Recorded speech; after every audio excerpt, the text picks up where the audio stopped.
Welcome to the Healing Trauma Podcast, a space for those who are healing from complex and developmental trauma. Introducing your host, Monique Coven, a certified trauma recovery coach, survivor, and thriver.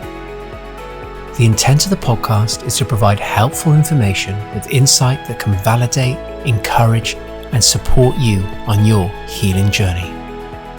You're going to hear stories from other survivors and trauma experts, featuring therapists, coaches, and practitioners. We will open up the conversation on effective trauma healing modalities, practices, and tools. If you are interested in trauma recovery coaching, as well as recommended books and healing resources, head over to www.thehealingtraumapodcast.com. And now, here is your host, Monique Coven. Welcome back, everyone. On today's episode, I'm talking with Jenna Riemersma. And Jenna is a therapist and the author of the book, Altogether You. And Jenna is an IFS therapist, and she's going to talk to us about a way that she calls moving towards our distressed or hurting parts. The parts of us that we often want to move away from. And she shows us how we can begin to move towards them in a way that is comforting and that can really create internal change. So I hope you find this episode helpful. If you missed the Trauma Super Conference or you want to watch it again, there's going to be a replay. It was a great conference with speakers that included Dr. Peter Levine, Dr. Gabor Mate, Dr. Stephen Porges, and so many others. To register for this free conference replay, you can go to the show notes to sign up.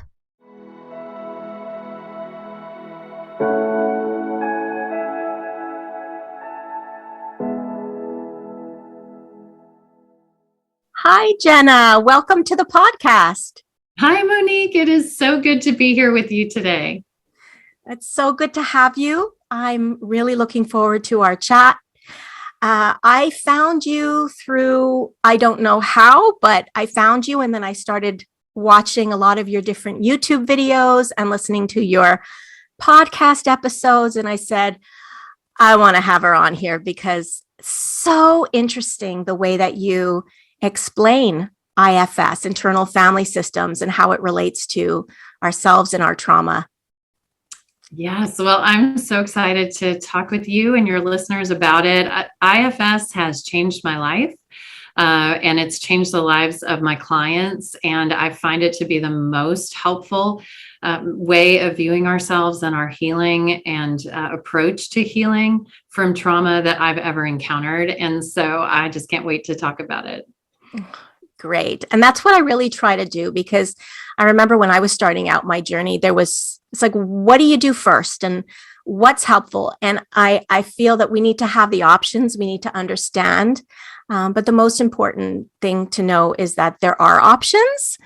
So let's explore IFS. And I guess maybe we can start with what I really found profound was how I heard you describe how we are as a person.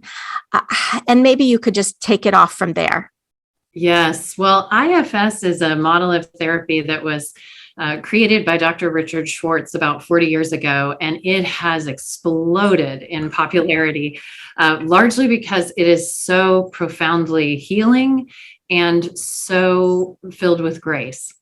And I think most models of therapy and most ways of being in the world really view the parts of ourselves and the parts of others that we don't like as pathological or bad, as something that we need to move against and get rid of or create distance from.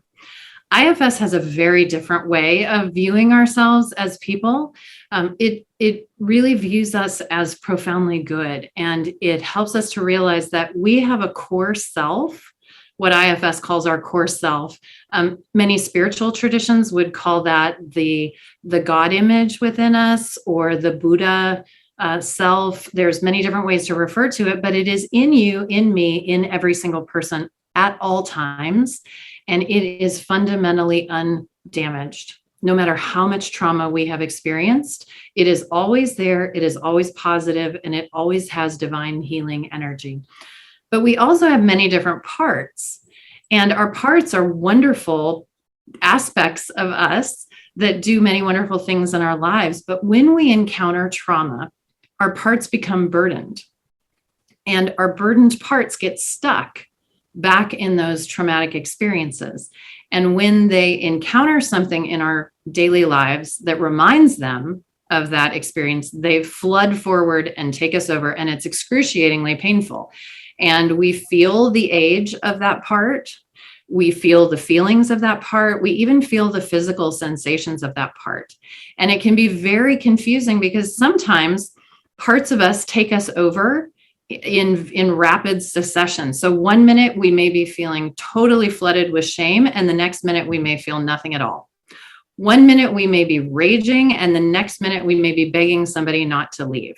And if we view ourselves as just a singular entity, as just one monolithic person, then the only option that we're left with is just deciding, gosh, I must be kind of crazy. Why am I doing these ridiculous things that don't agree with each other, or feeling these totally opposite feelings?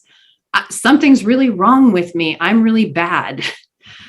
IFS helps us to understand, oh, not at all. We're completely normal. We have many different parts, and sometimes they're at war within us.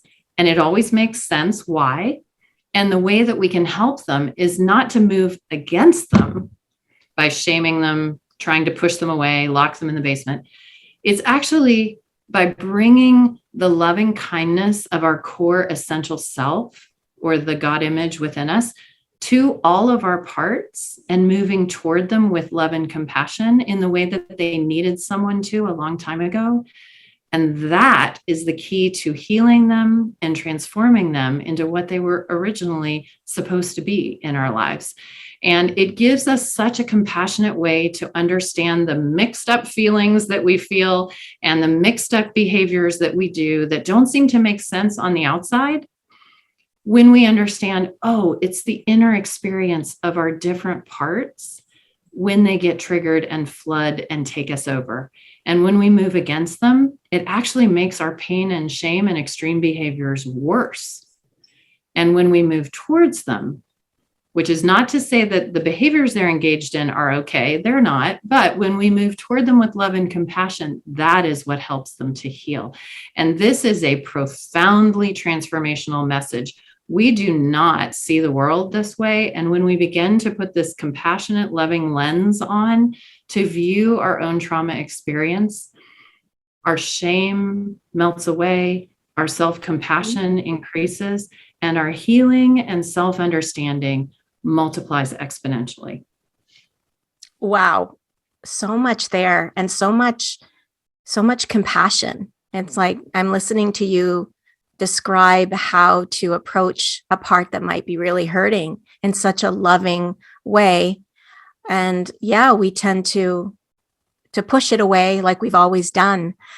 So I have a question, and I'm wondering if other people would have the same question. So understanding that, let's say we do have this innate self that came into the world, good, is good, always good, not influenced by trauma. How do you get to know this part if you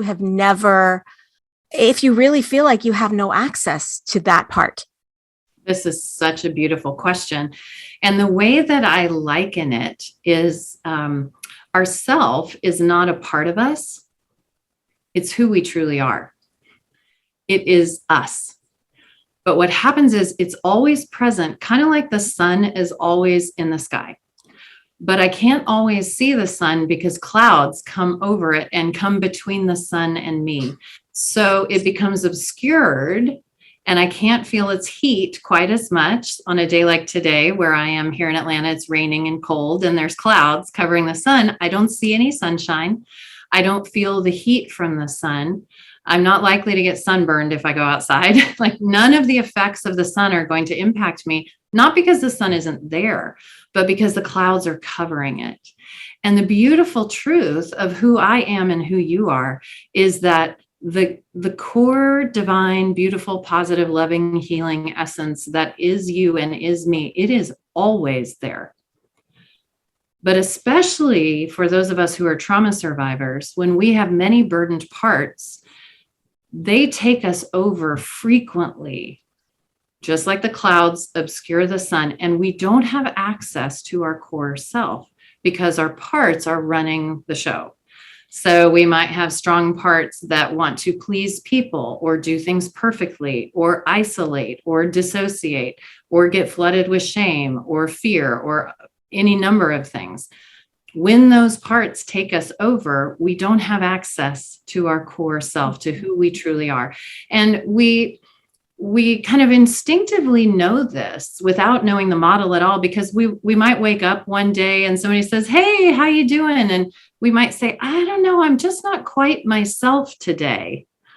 We just instinctively know who I am is good, and it is loving, and it is grounded, and it is healing, and it is in there, but I don't always have access to it. And the way that we typically approach that is identify the quote bad parts of us or the bad symptoms, whatever it is that we don't like, and quote get rid of them. And most therapies are different ways to go about getting rid of what we see as bad parts, bad symptoms, bad experiences. Well, quite often that doesn't work. It makes it worse. And the reason why is because we're not really appreciating what's going on for these parts or why they're doing what they're doing. So what can be so profound is instead to flip everything on its head and move toward them. And I'm glad to give an example from like my life yesterday, if you'd like, because I live this. This is not just my clinical practice, and it's not just my spiritual practice. It is my personal practice.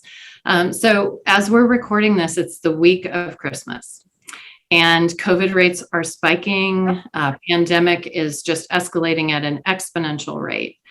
And several things that I was really looking forward to have one right after the other been canceled.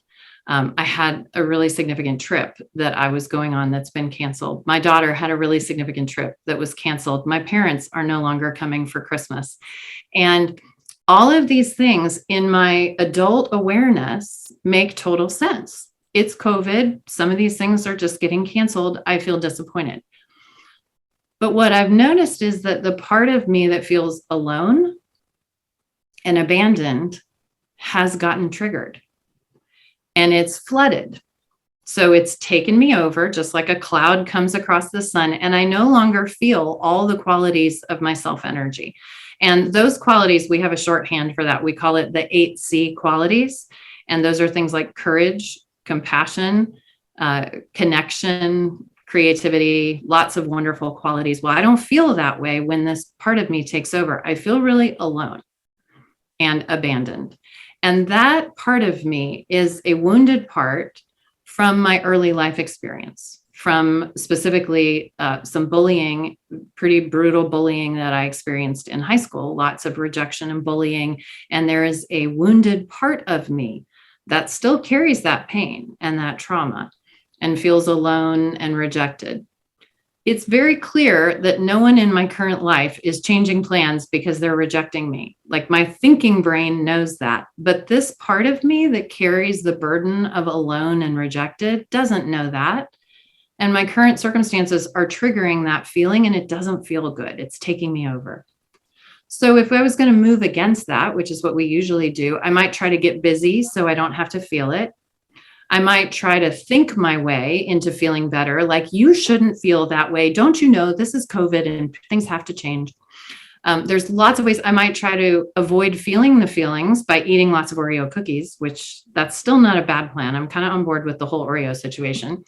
But we have lots of ways of moving against these feelings that we don't like.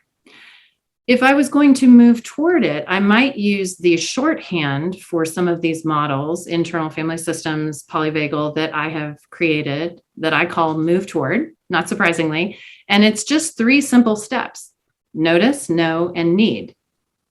So the first thing I would do is notice what's coming up in me. I'm feeling alone. I'm feeling rejected. And I kind of have a heaviness in my chest. I'm noticing it. And that's where it is in my body. It's in my chest. Okay, great. I'm just going to welcome that, which we rarely do. I'm going to welcome this part of me. It's taking me over because it needs comfort from me. And I'm going to send it some loving kindness. Okay. Now I'm ready for step 2. No. I'm literally going to ask this part of me, sweet one, what do you want me to know about why you're getting triggered right now? Why you're taking me over in this moment? And then I'm going to wait. I'm going to wait for something to come into my mind, because that's how our parts communicate with us. They're not talking in our head. It's not like we're hearing voices or anything weird like that, but we just get a sense. And this part of me may flash up some memories from high school of being rejected, of not being invited, of being alone, not having anywhere to go, not having people to be with. And then I can get a sense, oh, you're reminded of those really hard experiences in high school. Thank you for letting me know you're feeling triggered around that. Then I'm ready to move on to step 3. What do you need from me to feel a little more comforted right now? And again, I'm just going to wait. I'm not going to try to figure out what this part needs from me. I'm literally having a conversation with a part. I know that sounds weird, but this is how it works. And I will get a sense of what that part might need. And you know what it often needs is something simple, like it needs to be welcomed in my inner world. It needs a metaphorical hug. These parts are never welcomed. When we get flooded with shame, aloneness, rejection, we push them away. And we have harsh parts, inner critics that jump up and yell at them and want to lock them in the basement, kick them out. These parts just want to be loved. They want to be welcomed. So they may just need me in my core self to just, in my mind's eye, give this part a great big hug. Or maybe it just needs to have me reach out and call a friend in my current world and connect over Zoom coffee so that it can know, hey, I'm not alone now, even though I felt really alone back then. So this very simple 3 steps of move toward, notice, know, and need takes the power of these transformational cutting edge models like polyvagal theory, internal family systems. It helps us to access that core, deep, calm, loving, what we would call ventral vagal in polyvagal language, authentic self, and help the parts of us that have taken us over in a moment who need help for some reason, that's why they're taking us over, to have access to this loving, compassionate, deep inner attachment figure who's always present, always loving, always compassionate, and always healing. And they calm right down, they settle back, the clouds part, and that access to the God image, the core self, the ventral vagal just begins to come pouring out from inside of us. And it can happen very quickly, much more effectively, much more quickly than all my Oreo eating, all my inner criticizing, all of my busyness, trying to make this flooding part of me go away. If instead I give this part what it needs, I've actually gone to the heart of the problem and met it right where it is. So move toward, notice, know, and need, because when we move against the parts of ourselves and the parts of others that we don't like, everything gets worse, not better. So we do the reverse, and it's simple, but not easy. So when you say it's simple but not easy, what would you say is not easy about it? Yeah, it's a great question. So it's simple. It's 3 words, right? Notice, no need. How hard can that be? But let's say, just let me invite you or your viewers or your listeners, whoever is with us today, just think about the most difficult part of you that tends to flood and take you over. Just whatever it might be. Maybe it's shame. Maybe it's rage. Maybe it's a part that acts out with an addiction, alcohol, drugs, porn, food, shopping.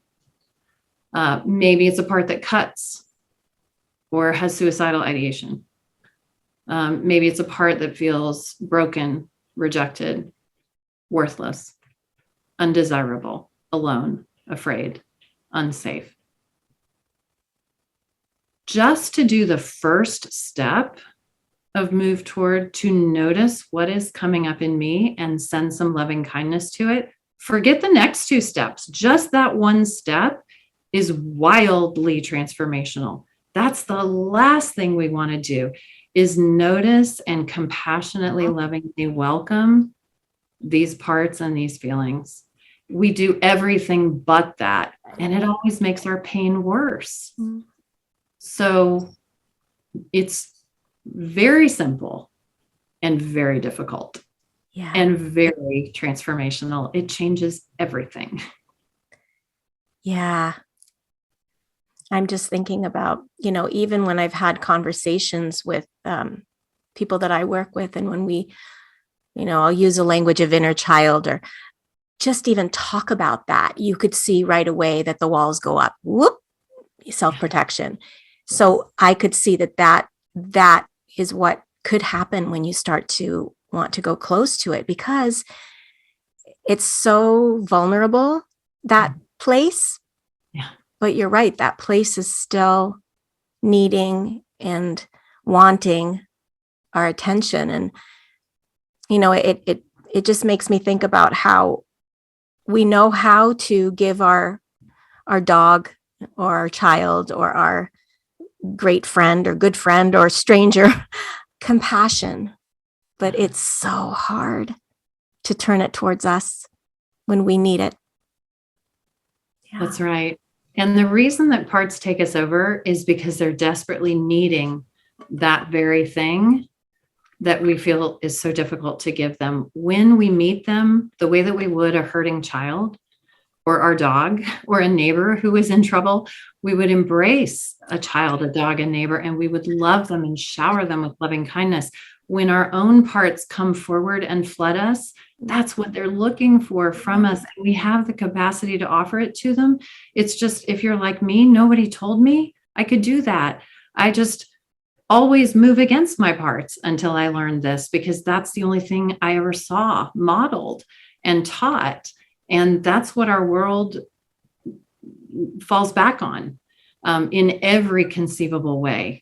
And it's incredibly damaging, because we are re-traumatizing the parts of ourselves who have already been traumatized.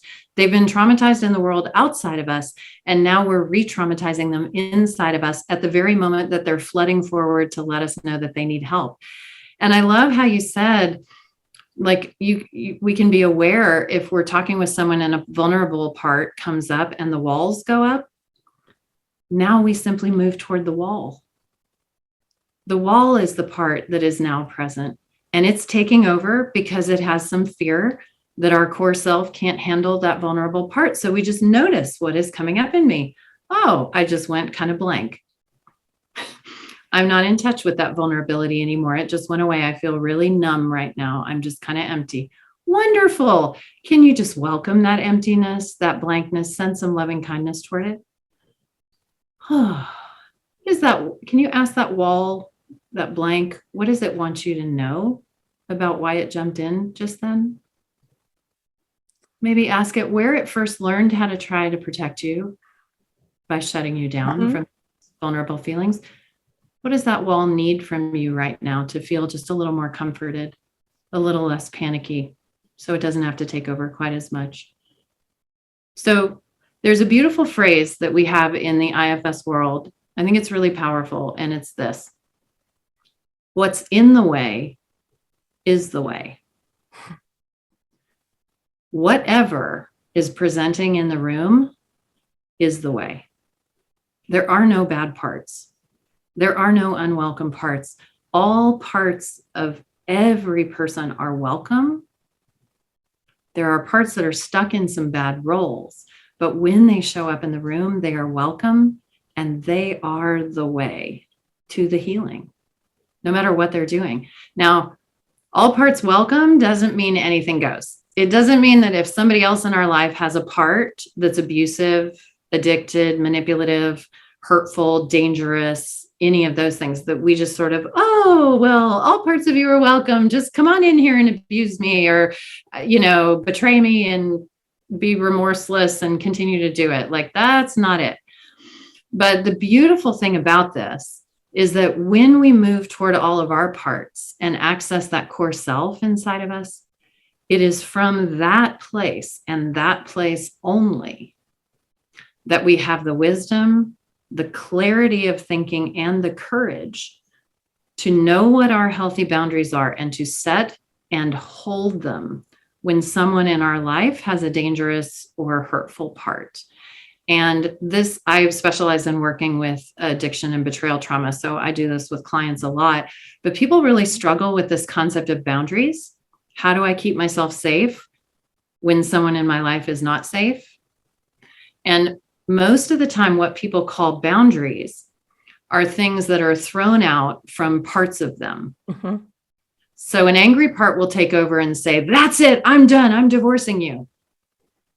And then a little while later, when the angry part settles back, another part that's afraid of abandonment goes, I didn't mean it, let's be close. Right? And so we have these wildly shifting, that boundary quote didn't work. Well, it was coming from a burdened part. Or sometimes people will throw out what they call a boundary, and it's really a manipulation or a threat. It's trying to change the other person's behavior by manipulating. And that's coming from a burdened part. Our core self doesn't threaten, it doesn't manipulate, it doesn't hurt other people, but it is courageous, it is clear-minded, and it does not allow other people to hurt us. And so healthy boundaries must come from moving toward all of our own activated parts and getting to our core self. Mm-hmm.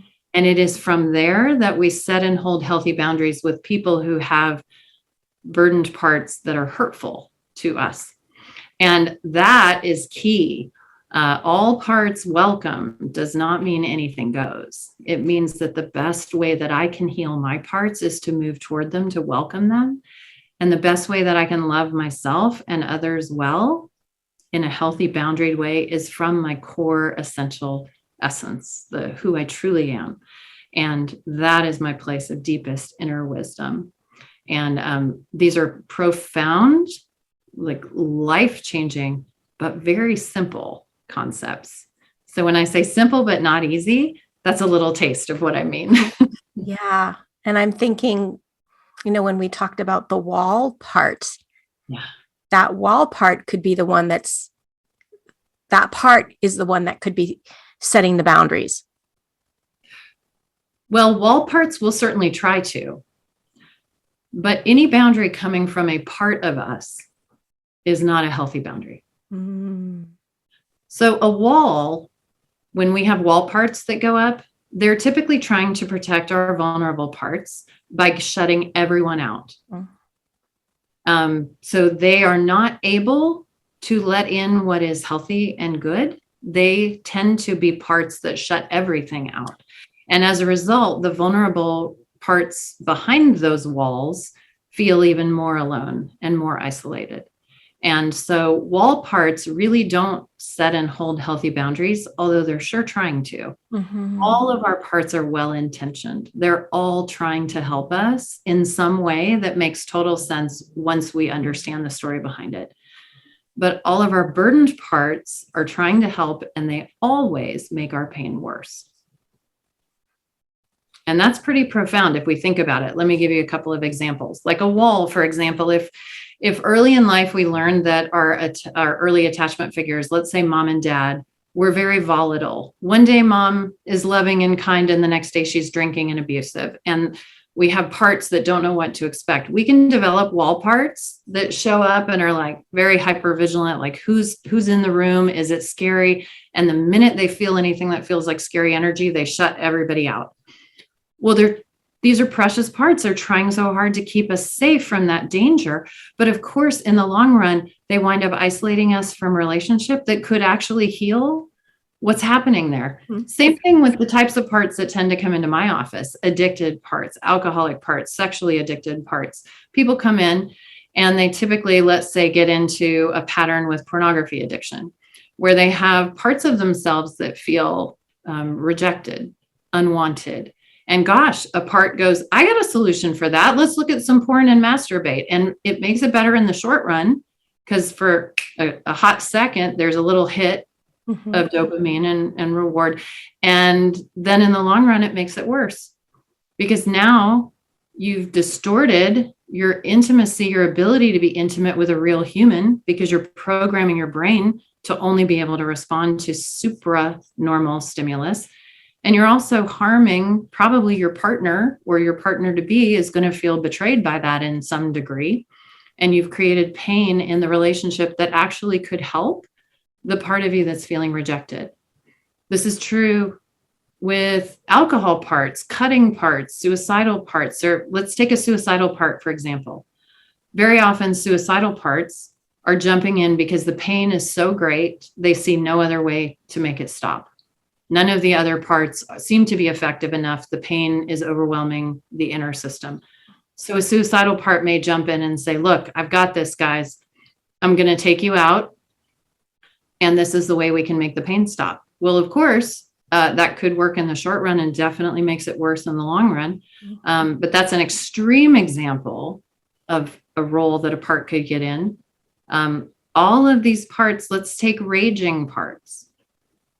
So let's say someone is feeling vulnerable, or let's say criticized. Let's say we have two people in a relationship and one person suddenly feels criticized. They feel like, oh, I'm not doing it right, whatever it is. And a rage part takes over and starts yelling or criticizing the other person. Well, rage parts are usually trying to get something that feels threatening to back up. Well, that works in the short run. Usually the other person doesn't want to be around you if you got rage going on, and eventually they back up. And of course, in the long run, that makes the pain worse, because they've gone. And now you've got this unaddressed conflict. So these laws of what we call inner physics are really remarkable. They state that who you are, who I am, is fundamentally good. And furthermore, all parts of us are good, meaning that they are well-intentioned. They're trying to help us with pain in some way that makes sense if we know the whole story. And they're just stuck in some bad roles. And the way that we help them get unstuck out of those bad roles that trauma has put them in is we move toward them with love and compassion. We get to know why they're trying to help us in that way. And then if we go deeper with the model, we unburden those parts, which is beyond the scope of our conversation, but it's pretty profound, because then those parts get freed up to be what they were designed to be, which is not addicted, raging, cutting, suicidal. It's something beautiful that brings something lovely to our inner system that we regain access to, like playfulness, spontaneity, trust, joy. It's the most beautiful transformation, all of which by simply moving toward with curiosity and compassion. Simple, but not easy. That's right. That's you're saying. Yeah, it's so, it sounds like it's just such a lovely and loving, healing idea. So I love that. So is there anything else you would like to share with us that you think could be helpful before we close? Well, I just always love talking about this. I could talk about this forever. But what I will say for people for whom this may resonate in your listening audience, who are like, whoa, I can't quite wrap my brain around all that, but something about that sounds really good. What do you mean that who I am is good? What do you mean that these parts of me make sense? What do you mean that there's actually a wildly different way to heal these parts and help them, other than all these years of everything I've been trying that's not really working? And making me feel crazy and broken. Like there is another way. And if that resonates with any of your listeners, I would love to invite them to take advantage of my free resources. I just try to put lots of free content out into the world so people can really apply this in their lives and really experience how powerful this is. My website is movetoward.com. I have a lot of free guided move toward meditations, videos, books, all sorts of things. I've written a book called Altogether You, and that is available on Amazon.com. And it is the integration of this IFS model with spirituality for people who have an interest in connecting their spiritual life with their trauma healing. And so I would love for people to check that out if they're interested. And anyone who would like to get just loads of free information from me can text my name, Jenna, Jenna, to the number 55444. So again, that's Jenna, Jenna, and the number is 55444. And we will immediately send you a free journaling one-page worksheet to help you move toward a part of you that you may want to get to know better and help. We'll send you a couple of free guided meditations to help just right where you are today. And we'll just send you free content so that you can start to wrap your brain around what we're talking about here, where it starts to make sense and you can really apply it to your life immediately and experience how different this is and how rapidly the relief comes. So if people are interested, I'd love them to take advantage of any of those resources. I'd love to support people in their journey in whatever way I can.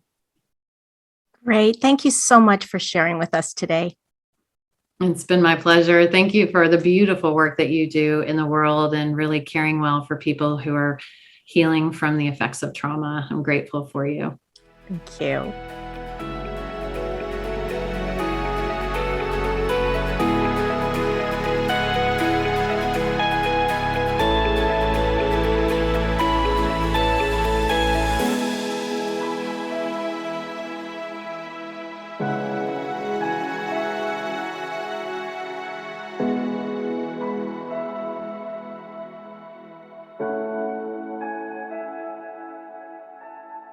Whether you're already working with a therapist and would like to add additional support on your healing journey, trauma coaching might be for you.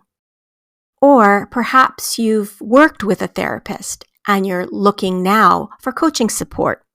To find out more about trauma recovery coaching with me, you can check out my website at thehealingtraumapodcast.com.